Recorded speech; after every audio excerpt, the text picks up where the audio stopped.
Les lignes qui suivent présentent une perspective qui peut déranger.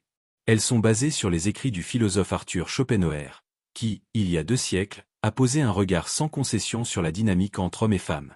Son analyse, bien que brutale, peut offrir une clarté essentielle à ceux qui se sentent perdus dans la quête de l'amour. Schopenhauer a brisé l'idéal romantique pour le remplacer par une vision pragmatique. L'amour n'est pas une connexion spirituelle, mais une puissante illusion biologique. Un tour de passe-passe de la nature, dont l'unique but est d'assurer la survie et la reproduction de l'espèce. Quand vous ressentez cette attirance foudroyante, ce sentiment que la personne en face de vous est l'élu, ce n'est pas votre âme qui s'éveille. C'est votre cerveau qui, sans que vous en ayez conscience, réalise un calcul complexe. Il évalue la fertilité, la compatibilité génétique et les chances de survie d'une éventuelle progéniture. Les femmes, de leur côté, sont câblées pour un calcul similaire, mais avec un ensemble de priorités différentes. Schopenhauer affirmait que l'amour était le moteur de la plupart des efforts humains, non pas par idéal, mais parce que c'est une force implacable, une sorte de drogue chimique qui nous pousse à nous unir. Cette passion s'estompe une fois que son objectif biologique est atteint, laissant souvent derrière elle un vide, voire la destruction. Pensez aux nombreux hommes qui ont tout sacrifié pour une femme, qui les a finalement quittés sans un regard en arrière. Ou aux couples qui s'effondrent dès que l'étincelle s'éteint. Ce n'est pas le fruit du hasard, mais le résultat d'un schéma naturel bien précis. La logique du choix féminin. Contrairement à ce que beaucoup d'hommes pensent, la sélection chez les femmes ne repose pas sur la justice, la logique ou la loyauté. Elle est guidée par un programme ancestral axé sur la survie et la qualité génétique, ce qui se traduit par la recherche de statut, de sécurité et de force génétique. La dévotion d'un homme n'a que peu de poids s'il ne peut pas garantir ces 3 piliers. Dans le monde moderne, cette dynamique est visible partout. Sur les applications de rencontres, 80% des femmes se concentrent sur une minorité d'hommes, les 20% les plus recherchés. Dans la vie réelle, on peut observer des situations où la loyauté est récompensée par des procédures de divorce coûteuses, comme dans le cas de l'homme qui a passé des années à construire une entreprise pour sa famille, mais qui se retrouve ruiné après la séparation. On peut aussi penser aux exemples historiques de souverains puissants, trahis par leur maîtresse, malgré les privilèges qu'ils leur offraient. Ces schémas se répètent parce que la biologie, elle, ne change pas. Le piège du gentil garçon. La plupart des hommes croient que l'amour est une récompense pour les sacrifices. Ils se disent que s'ils sont assez généreux et dévoués, ils seront aimés en retour. Schopenhauer, lui, pensait que pour être aimé, il ne fallait pas être juste, mais stratégique. Les femmes ne sont pas attirées par la gentillesse, mais par la force, qu'elle soit financière, sociale ou psychologique. C'est pour cette raison que le gentil garçon finit souvent dernier. Il ne comprend pas les règles du jeu. Il pense qu'il peut mériter l'amour par le service, alors que l'instinct féminin est attiré par les hommes qui n'ont pas besoin de servir. Avez-vous déjà constaté comment l'intérêt d'une femme diminue une fois qu'elle est sûre d'avoir un homme? Le désir de l'homme augmente tandis que celui de la femme s'évanouit. Schopenhauer appelait cela la tragédie de la possession. Le frisson réside dans la chasse, la conquête, pas dans la possession. Une fois la victoire acquise, le programme biologique passe à l'étape suivante. C'est pour cela que l'homme qui s'accroche et fait d'une femme le centre de son univers la voit souvent s'éloigner vers une nouvelle stratégie. L'homme qui comprend cette dynamique cesse de blâmer et commence à élaborer une stratégie. Il ne s'agit pas de haïr les femmes, mais de les voir avec clarté. L'amour n'est pas un conte de fées, c'est une négociation, et celui qui négocie à partir d'une position de faiblesse est voué à l'échec. Le choix vous appartient. Continuez à courir après des illusions ou reprendre le contrôle de votre propre vie. Voici une réécriture du texte, en conservant l'esprit de Schopenhauer tout en le modernisant et en ajoutant de nouveaux scénarios. La philosophie de Schopenhauer ne vous demande pas de détester les femmes. Elle vous invite plutôt à les regarder sans illusion et à accepter que l'amour n'est pas un conte de fées, mais une négociation. Et dans toute négociation, celui qui est en position de faiblesse est voué à l'échec. Ce n'est que le début, car la vérité qui suit est encore plus difficile à accepter. Elle explique pourquoi tant d'hommes modernes se retrouvent désavantagés dans le jeu de la séduction et comment inverser la tendance. La dure réalité de la biologie. Alors que la société clame l'égalité, la biologie, elle, obéit à ses propres règles, souvent injustes et en défaveur des hommes. La vérité est que les femmes détiennent le pouvoir ultime dans les relations. Pourquoi? Parce que la nature les a désignées pour être les sélectrices. Dès la puberté, la valeur d'une femme sur le marché de l'attraction atteint son pic, tandis que celle d'un homme doit être construite avec le temps, par la force, le statut social et la capacité de survie. Schopenhauer l'avait formulé crûment. Les femmes sont adaptées pour être des éducatrices et des nourrices parce qu'elles sont, d'une certaine manière, des grandes enfants. Il ne les insultait pas, mais soulignait une vérité évolutive. La jeunesse et la beauté sont la monnaie d'échange d'une femme, et elle sait instinctivement comment l'utiliser. L'homme moderne est pris dans un véritable paradoxe. On lui dit d'être vulnérable, mais il voit que les femmes recherchent toujours la domination. On lui reproche de désirer une masculinité traditionnelle, alors que sur les applications de rencontres, ce sont les hommes forts et puissants qui attirent le plus. Il travaille sans relâche dans un système qui peut le mener à la ruine financière en cas de divorce. Schopenhauer avait prédit ce conflit il y a des siècles. L'attention, la monnaie du XXIe siècle. Aujourd'hui, les femmes n'ont pas seulement accepté ce pouvoir, elles l'ont transformé en une arme redoutable, notamment à travers les réseaux sociaux. L'attention est devenue une économie, et l'homme moyen en est le travailleur non rémunéré. On le voit sur les réseaux sociaux, où il dépense de l'énergie et du temps pour des femmes qui ne lui donneront jamais l'heure. Pourquoi? Parce qu'il croit à un mensonge, que le simple fait d'être dévoué suffit à gagner l'amour. Schopenhauer avait déjà identifié ce piège. Il pensait que l'amour féminin est conditionnel. Il est lié à l'utilité, à ce que l'homme peut apporter. Un homme n'est pas aimé pour qui il est, mais pour ce qu'il fournit. Dès qu'il ne peut plus satisfaire ce besoin, l'amour s'estompe. C'est une question de survie biologique. Une femme est programmée pour rechercher le meilleur partenaire possible. Si un homme stagne, elle le remplacera par un autre. Et la société moderne, loin de le condamner, l'encourage. Schopenhauer distinguait deux types d'hommes, ceux qui servent et ceux qui sont servis.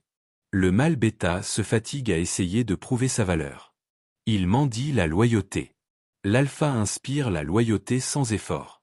Il commande le respect. On le constate partout, l'employé qui se tue au travail pour une promotion en espérant que sa femme le respecte à nouveau, le jeune homme qui passe des heures à la salle de sport et réalise que les femmes ne le veulent que pour des relations éphémères, l'homme obséquieux qui dépense son argent pour une femme qui le ghostera dès qu'un homme plus influent se présentera. Ces hommes ne sont pas des victimes, ils sont des volontaires.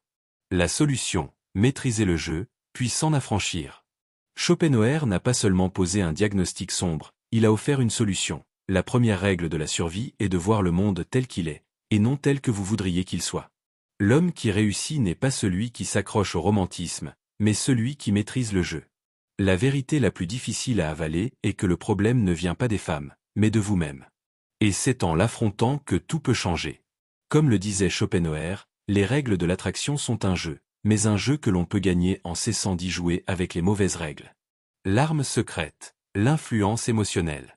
Schopenhauer a observé que les femmes ne mènent pas la guerre comme les hommes, avec la force physique ou la logique directe. Leur plus grande arme est invisible, instinctive et dévastatrice, l'influence émotionnelle. Tandis que l'homme combat le monde, la femme manipule la réalité elle-même. Pour illustrer cela, Schopenhauer propose une vision saisissante. Quand un homme désire quelque chose, il le demande ouvertement. Quand une femme veut quelque chose, elle vous fait croire que c'était votre idée dès le départ. Cette capacité de manipulation est, selon lui, ancrée dans la biologie. Vivant plus dans le présent et étant naturellement adaptées à une vie moins axée sur la force physique, les femmes ont développé une intelligence émotionnelle surhumaine. Elles décryptent les micro-expressions et les tonalités de voix avec une précision surnaturelle. Là où un homme pense avoir une simple conversation, une femme mène un véritable interrogatoire. Les hommes modernes, trop souvent convaincus d'être en contrôle de leurs relations, tombent dans ce piège. Du premier rendez-vous au divorce, les femmes soumettent leurs partenaires à des tests subtils. Le test de la conformité. À quelle vitesse vous changez vos plans pour elle? Le test du cadre. Si vous restez ferme sur vos positions ou si vous cédez à ses émotions. Le test de l'investissement. Si vous mettez plus d'efforts qu'elle dans la relation. Schopenhauer a mis en garde contre cette ruse instinctive, ce talent inné pour la tromperie qui n'est pas une question de cruauté, mais de survie évolutive. Dans un monde où la force physique ne garantissait plus la survie, l'intelligence émotionnelle est devenue la monnaie la plus précieuse. Les femmes qui n'ont pas su maîtriser la psychologie masculine n'ont tout simplement pas pu transmettre leurs gènes. C'est ici que de nombreux hommes tombent aveuglément dans le piège, confondant l'attention d'une femme avec un véritable intérêt. La tyrannie du besoin. Schopenhauer a révélé une vérité brutale. Les femmes sont le plus attirées par les hommes qui n'ont pas besoin d'elles. Le moment où vous faites d'une femme le centre de votre univers est le moment où elle perd tout respect pour vous. C'est la raison pour laquelle les « gentils garçons » finissent toujours derniers. Pourquoi les mariages s'effondrent quand les hommes sacrifient leurs ambitions, et pourquoi les femmes sont souvent attirées par des hommes émotionnellement indisponibles. Elles ne cherchent pas à être maltraitées, elles sont simplement biologiquement programmées pour rechercher des hommes de plus grande valeur. Le besoin est le poison qui détruit la valeur perçue. Chaque interaction avec une femme est une lutte de pouvoir tacite, et la plupart des hommes perdent avant même de s'en rendre compte. Elle pleure pour éviter d'être tenue responsable. Elle retire son affection pour vous entraîner à la conformité.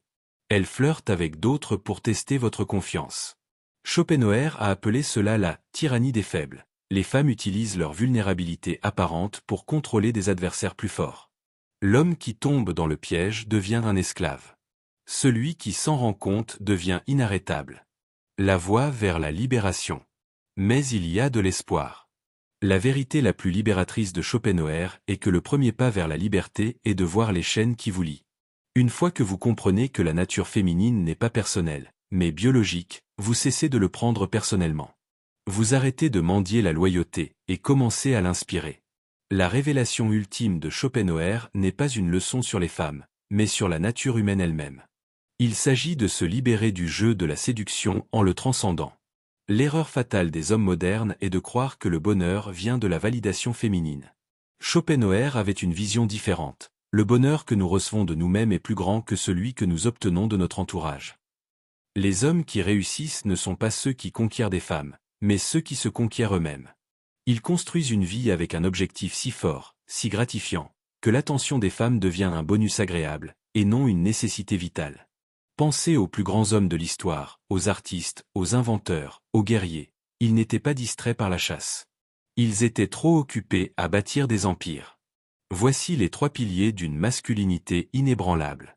Souveraineté économique. Schopenhauer a dit que l'argent est le bonheur humain abstrait, non pas pour ce qu'il peut acheter, mais pour la liberté qu'il procure. L'homme qui maîtrise ses finances maîtrise son destin.